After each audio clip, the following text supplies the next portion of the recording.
Let's get one thing out of the way about Manuel Diaz. If Manny had never coached a day, he would deserve to get in the Hall of Fame as one of the great collegiate players in University of Georgia history. He showed up raw, played number 6, beautiful looking game, but was very erratic. By the next year, he won the SEC number 1 singles and went on to have a fabulous career there.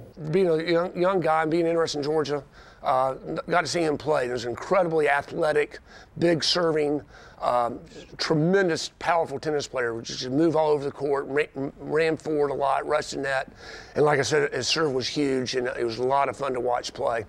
Manny Diaz was a world-class tennis player in the mid to late 70s and was an All-American at UGA twice under Dan McGill.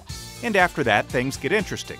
His old coach called Diaz up and hired him in the early 1980s to be an assistant coach. 7 years later, McGill retired, and we all know what happened next. We all wondered who could possibly follow Coach McGill, who could possibly be as successful as Coach McGill. Well, it didn't take long to figure out that person was going to be Manny Diaz. In 1987, when my dad was contemplating retirement as Georgia's long-term tennis coach, my mother and I tried to talk him out of it, but he had no hesitancy, no misgivings about retiring, because he knew he had in the wings his hand-picked successor, Manuel Diaz, and that choice certainly proved to be a good one. The sports pages are full of guys who followed the guy only to fail miserably. That did not happen to Manny Diaz. After Dan McGill won 2 titles, Diaz came in and won 4 more. History is full of coaches who failed in that endeavor, but Manuel didn't miss a beat. I think my dad won 2 national championships in '85 and '87, and Manuel went on to win 4. You know, I think his accomplishments were far beyond what anything my dad could have hoped for or envisioned. I don't want people to take this the wrong way, but he's really taken the program to another level. He's won 4 national championships, as you know, and doing that with your predecessor still here and active in the Hall of Fame, and doing it so seamlessly, and still having a great relationship with Coach McGill and having everybody bond together, I think is really a tribute to Manuel. Georgia, with the possible exception of Stanford, has the greatest men's program in America. Sure, he had the horses, but what he had was a great mind for coaching psychology. What he did understand is you had to treat people differently. My temperament was very hot and could go the way I probably wouldn't want it to go, but he knew that he had to sort of kick me to get me going. He couldn't treat me softly. He didn't need to let me whine and go that way. So he sort of was stern on me, but somebody else that maybe needed to be treated with kid gloves, he would be very relaxed and very easy with them, and he'd be doing this all at the same time. And I think that takes a great coach to be able to see that and employ that method.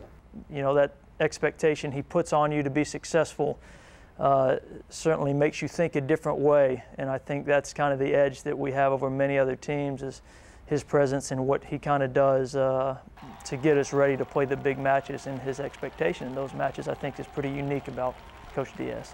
Thing he would say to us, on the court he was coach, off the court he was Manuel or Manny, and it was just such an amazing experience playing for him, and just, you know, before I even got to Georgia, his reputation was just incredible. I don't think anybody has anything bad to say about him. More than a quarter century of titles, near titles, All-Americans, and touring pros, he's still the funniest guy in the locker room, the sharpest mind on the court, and the humblest person in both.